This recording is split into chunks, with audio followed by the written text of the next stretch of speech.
Olá! E aí, pronto para mais uma história perdida? O caso que se segue narra a história de um menino de apenas 9 anos, cheio de sonhos e de vida, mas que terminou de uma maneira trágica e cruel.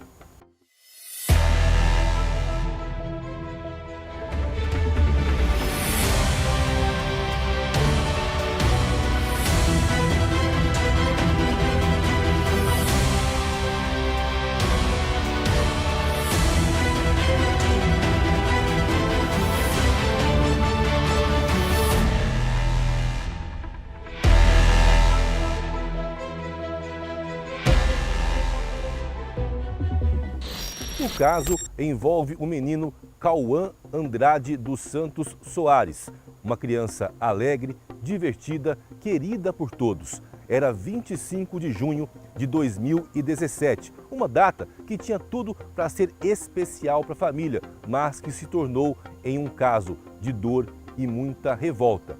Até então, ele foi dado como desaparecido.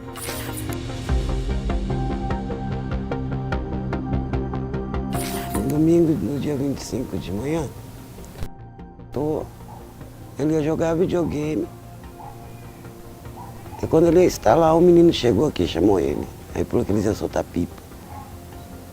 Aí daquele dia depois nunca mais viu Cauã. Nunca mais mesmo. Com o desaparecimento, a mãe entrou em desespero. Começou a procurar pela vizinhança e nada. Só se tinha a informação de que ele teria ido para a região do bairro Copa Vila 2, também em Campo Grande, com outros meninos. O bairro fica relativamente próximo de onde ele morava, a cerca de 5 quilômetros de distância. Na segunda-feira, a mãe procurou a polícia. Sumiu no domingo, na segunda a gente foi fazer o boletim de ocorrência. Aí a gente foi procurar, porque eu acho que era uma semana e pouco procurando. Na época, bombeiros foram acionados. A família também se envolveu e ajudou nas buscas. Mais de uma semana sem nenhuma notícia. Afinal, onde poderia estar o menino? Ele não tinha motivos para fugir. Não tinha motivos para deixar a família com quem convivia em harmonia. A mãe havia comprado material escolar. Ele gostava da escola. As buscas se concentraram na região, especialmente nas margens do rio Ayanduí. Bombeiros foram a pé e até de bote para tentar encontrar alguma pista. Paralelamente, a Polícia Civil fazia uma investigação que daria ares de um caso que envolve crueldade. Naquele dia, eu não esperava passar por isso. O que eu passei, eu não desejo para ninguém não, para mãe nenhuma, porque é uma dor muito doída. Sofri muito. Fiquei 1 ano sofrendo ainda. Até hoje, né? A investigação levou a polícia até esta casa, onde morava um professor de língua portuguesa. Tudo levava a crer que seria o último lugar onde Cauã foi visto. Um adolescente de 14 anos foi uma testemunha-chave. Foi ele quem relatou os horrores por que passou a criança. No imóvel, vizinhos denunciavam que o professor costumava atrair crianças e adolescentes. Aluno deles mesmo que ele trazia, nos horários que vinha do colégio. A vizinha, que não se identificou na época, ainda mencionou que o dono da casa até bloqueou a passagem de pessoas pela rua. Colocou uns palanques ali para não passar carro, já para não descobrir os malfeitos dele, né? Mas quais seriam esses malfeitos? O que estaria por trás dessa história de desaparecimento? Infelizmente, o pior aconteceu. Todas as provas levaram a crer que o menino havia sido assassinado. O adolescente, que testemunhou, contou detalhes ao delegado responsável pela investigação. Eu presenciei no momento em que esse corpo foi colocado no porta-mala. Eu entrei nesse veículo, inclusive eu sentei no banco de trás. Quando chegamos no córrego, o relato dele, o suspeito tirou esse corpo do porta-mala e desceu o barranco em direção ao rio. Quando nós indagamos a esse adolescente se ele também teria descido o barranco, ele disse que começou a acompanhar o suspeito, porém este mandou com que ele retornasse e aguardasse próximo ao carro. Então ele não tem nem certeza se realmente esse corpo tenha sido jogado no leito do rio ou se possa ter sido escondido, enterrado, alguma coisa na própria margem seca. Ou seja, o menino teria sido morto e supostamente jogado no rio Anhanduí.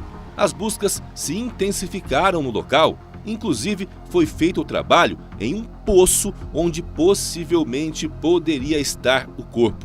Mas nada, nenhum indício. A única prova encontrada foi um saco preto com sinais de cabelo que foi encaminhado à perícia. Mesmo sem corpo, foi possível representar pela prisão preventiva do professor. A própria constatação que de fato trata-se de sangue humano, ela por si só, ela traz amparo ao depoimento que nós conseguimos coletar desse adolescente, dessa testemunha que esteve no local, né? Inclusive encontra-se internado em razão disso daí, pela participação.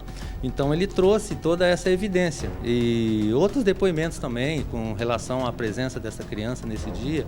Então foi o conjunto probatório que nos fez fazer essa representação e foi acatado pelo juiz.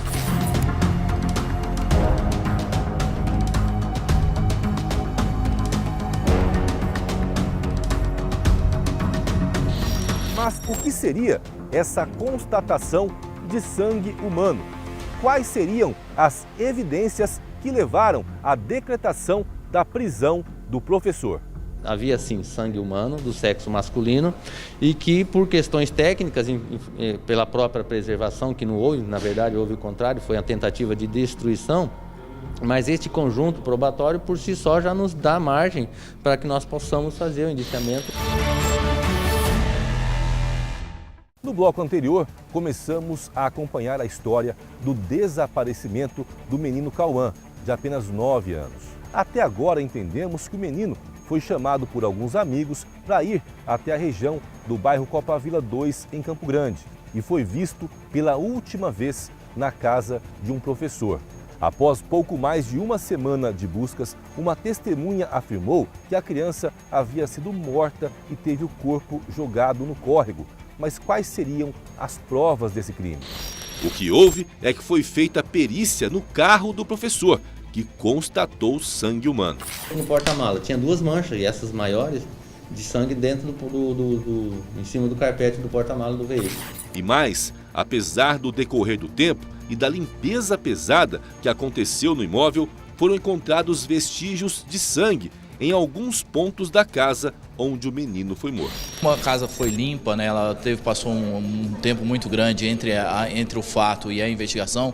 Parece que foi tipo um arrastamento, então as marcas que tem foram como se fosse um tipo de arrastamento ou um pano que foi passado, alguma coisa parecida com isso. Ou seja, foram encontrados vestígios de sangue na cama, no chão e ainda um arrastamento e mais sangue em um cômodo que fica nos fundos do imóvel. Até então, foi constatado que era sangue humano, mas faltava a confrontação para saber se era do menino Cauã. Foram coletadas amostras da mãe e do irmão. Tudo foi encaminhado à perícia. Nesta reportagem que fiz naquela época, elenquei essas evidências no documento que deu base à prisão do professor acusado do crime.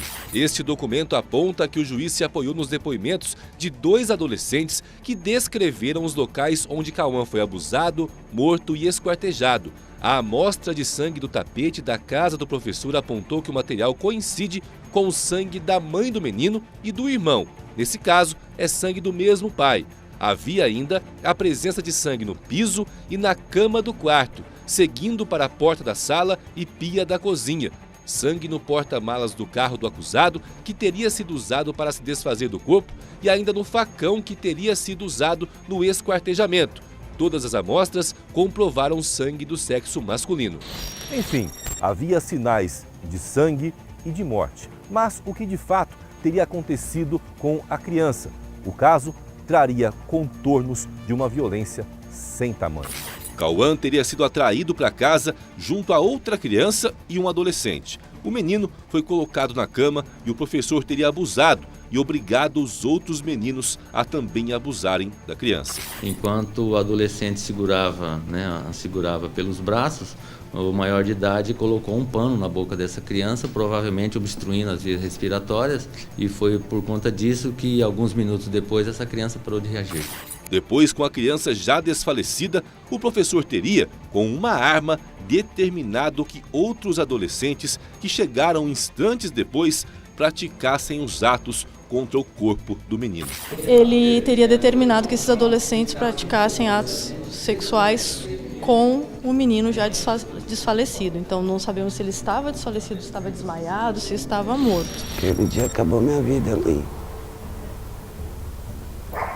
Aquele dia tirou minha paz, tirou tudo. Sabe que forte mesmo? Foi por causa do meu filho. Em que Deus ainda me mandou uma ainda no lugar dele, que eu nem sabia que eu estava grávida quando procurava ele. Depois de assassinar a criança e vilipendiar o cadáver, o professor teria colocado o corpo no carro e saiu com o adolescente para se desfazer, quando teria descido nas margens do rio Anhanduí. Ele relatou desses locais desencontrados que isso tudo teria acontecido já de madrugada, ele bastante assustado e, segundo ele, estaria sentado no banco de trás do veículo, né? Então esta é o motivo que ele nos traz por ter apresentado esses locais diferentes, ainda que dentro do mesmo córrego. E mais, levantamentos policiais e da perícia apontam que depois de deixar o corpo, o professor teria retornado e cometeu um gesto impensável. Possa ter vindo novamente, buscado este local, esse corpo onde havia sido deixado, levado para essa segunda peça, onde ali sim, talvez com mais tempo, com mais calma, e aí com mais probabilidade de sumir por completo com os restos mortais. Com isso, foi levantada a possibilidade, na época, de que ele possa ter arremessado partes por diversos locais, já que o GPS do celular do autor, analisado pela perícia, apontou que de madrugada ele passou por uma grande área e com muitos pontos de mata.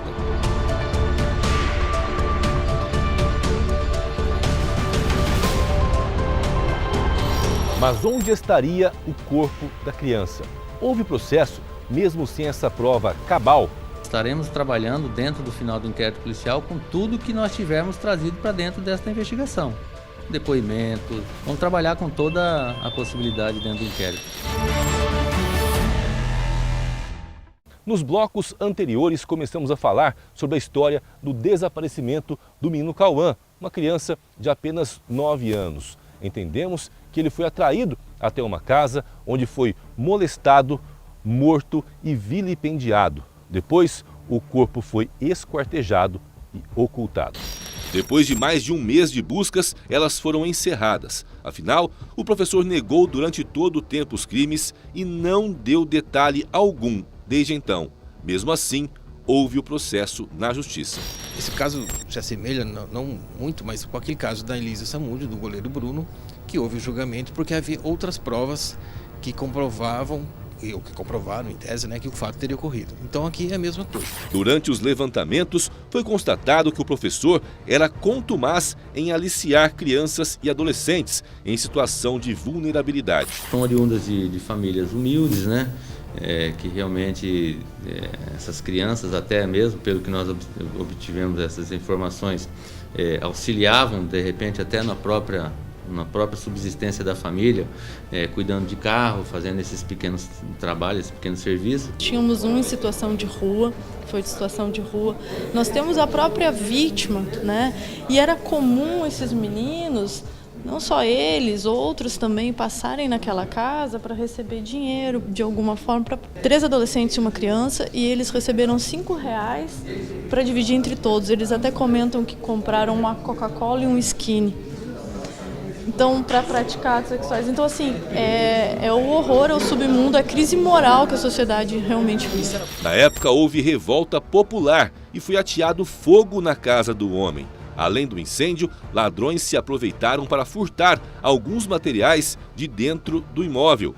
Vídeos com pornografia foram coletados para levantamento pericial. O incêndio foi criminoso. Agora vamos continuar a investigação para saber a motivação desse incêndio aqui. Também que foi subtraído uma televisão e outros objetos. O inquérito policial apontou que ele aliciava menores havia 4 anos e foram levantadas 10 vítimas. O julgamento ocorreu e, mesmo negando os crimes, ele foi condenado por uma série deles. Foram 18 anos e 8 meses por estupro de 2 adolescentes, 22 anos e 6 meses pelo estupro seguido de morte, vilipêndio e ocultação de cadáver do menino Cauã, 24 anos 3 meses e 6 dias pela exploração sexual de 5 adolescentes, 1 ano por ter material pornográfico infanto-juvenil e mais 15 dias por importunação ofensiva, total de 66 anos de condenação. Apesar de toda essa carga, o professor nunca falou sobre o corpo da criança. Não, eu acho que aquele cara lá, ele sabe se onde está e não quis falar, né? Porque ele não é doente, não, ele é safado mesmo. Mas sempre entreguei na mão de Deus.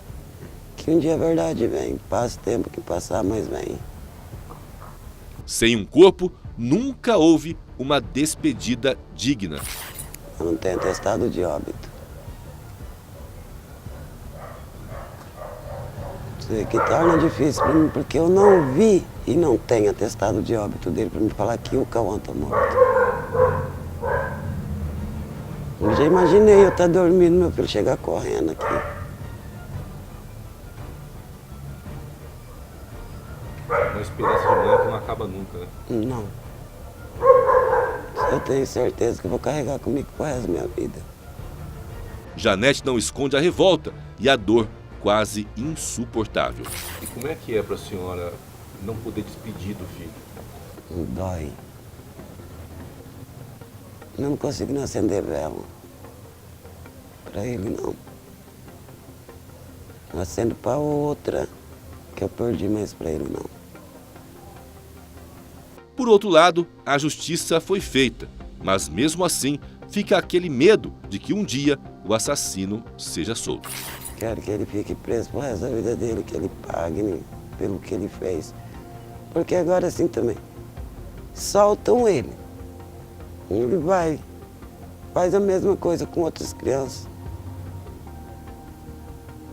Sai de soltar ele pra quê? Deixa ele lá. Não tem que pagar. Que assim não, que vão se vingar com as próprias mãos. Mas que deixa ele lá para ele pagar até o fim da vida dele.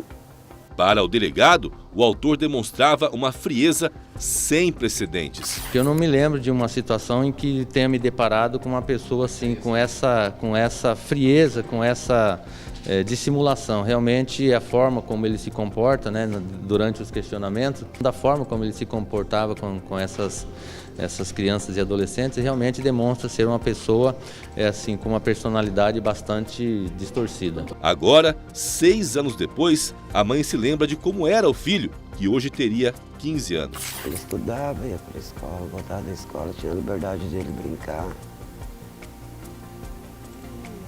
Não era um guri trabalhoso, não. Ele era um gurizinho bonzinho. Sabia fazer amizade com qualquer um. Ele era bonzinho, era amoroso? Como é que Ele era muito amoroso. Ele era um bom menino. Então, ele era uma criança muito feliz. A mãe acredita que Deus deu forças para superar. Afinal, durante as buscas por Cauã, ela descobriu que estava grávida e veio a Alana, sua maior força para superar uma perda tão avassaladora. Alana, uma menininha que lembra demais o irmãozinho Cauã. Ajudou. Aquela é a cara dele. Qual o nome dela? Alana. Ela tem um jeitinho dele. Tem. A senhora vê ele nela? Sim. E como é que é? Assim, pra mim, assim, lógico que ele volta todo dia pra mim. Mas eu olho pra ela, vejo o sorrisinho dele. O jeitinho que ele ficava. Ele gostava de brincar, ele gostava de ficar batendo palma dentro de casa, ela é assim. Até as mesmas coisas ela faz. Mas ela bate palminha, ela canta, ele gostava de cantar. Ele era bem pra frente, assim. Como o corpo não foi encontrado, a mãe faz um apelo. Pra alguém que soubesse, chegasse, abrir o coração e falar a verdade, né? Se souber de alguma coisa dele, chegar, nem precisa ser pra mim, pra justiça, né? Chegar lá e declarar se tem alguma coisa escondida, se não tem. Porque me dói. Meu, bem tempo de aniversário. Igual em fevereiro foi o aniversário dele, nossa. Eu não tinha vontade para nada. Tudo para que ela possa ter ao menos uma despedida, um pouco de paz no coração dilacerado pela dor. De todo mal, resta o sentimento bom de um menino que deixa muitas saudades. Era um menino muito alegre. Então deixa muitas saudades aqui.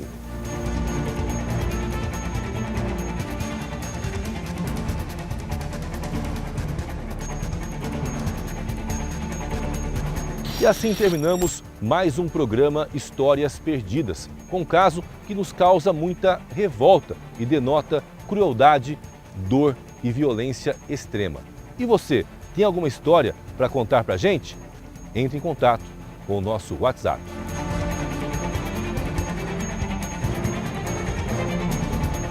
Afinal, todos os dias, histórias perdidas estão sendo contadas e estamos aqui para lembrá-los, especialmente como uma forma de alerta para que casos assim não se repitam. Até!